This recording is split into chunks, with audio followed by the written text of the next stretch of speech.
भी लोकसभा चुनाव को लेकर तैयारियां जोरों पर हैं। बीजेपी की तरफ से किस तरीके की रणनीति बनाई गई है इस चुनाव को लेकर, इस पर बातचीत करने के लिए मेरे साथ चंडीगढ़ बीजेपी के प्रधान जितेंद्र पाल मल्होत्रा जी हैं।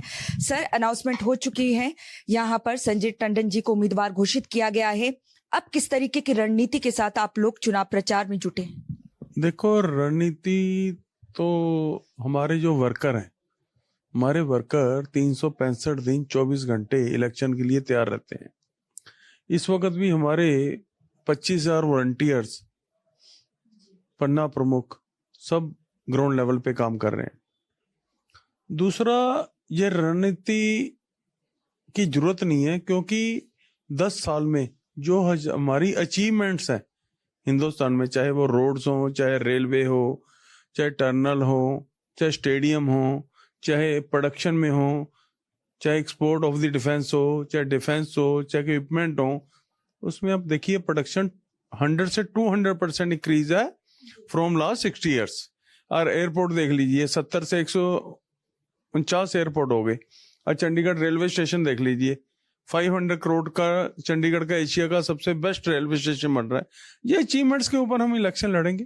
जो कार्यकर्ता जुटे हैं सर, अब प्रचार के लिए केंद्र की योजनाओं को ले जा रहे हैं लोगों के बीच में, ऐसे में प्रधानमंत्री नरेंद्र मोदी के नाम पर वोट मांगा जा रहा है या संजय टंडन जी? देखो, भारतीय जनता पार्टी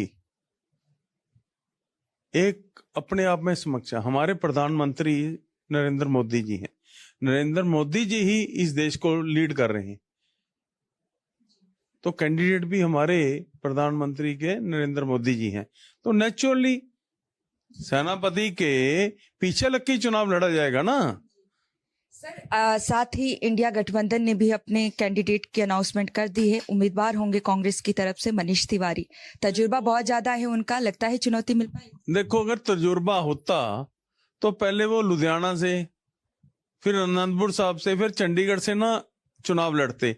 उनको एक सीट पे रहकर अपनी अचीवमेंट्स करनी चाहिए थी और लोगों के बीच में अचीवमेंट्स के साथ जाना चाहिए था। अब चंडीगढ़ में उनका क्या अचीवमेंट्स हैं, क्या एक्सपीरियंस है? अनंतपुर साहब के लोगों से पूछिए उनके बारे में, लुधियाना वाले लोगों से पूछिए उनके बारे में।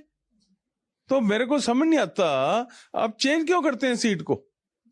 अगर आप इतना एक्सपीरियंस है, आपको एक पॉलिटिशियन है, तो फिर भागने की जरूरत नहीं है एक सीट से दूसरी सीट, दूसरी से तीसरी सीट। धन्यवाद सर। जितेंद्र पाल मल्होत्रा, चंडीगढ़ बीजेपी के प्रधान, जिनका कहना है कि बीजेपी पूरी तरीके से इन चुनावों में जुट गई है। वहीं इंडिया गठबंधन के उम्मीदवार मनीष तिवारी की अगर बात करें, मौजूदा सांसद है श्री आनंदपुर साहिब से, लेकिन कांग्रेस ने उन्हें चुनाव मैदान में चंडीगढ़ से उतारा है। तो ऐसे में इनका कहना है कि इस वजह से बीजेपी को वो टक्कर नहीं दे पाएंगे और यहाँ पर बीजेपी प्रधानमंत्री नरेंद्र मोदी के नाम पर ही वोट मांग रही है। कैमरामैन गणेश के साथ नेटवर्क 10 के लिए चंडीगढ़ से ईशा ठाकुर।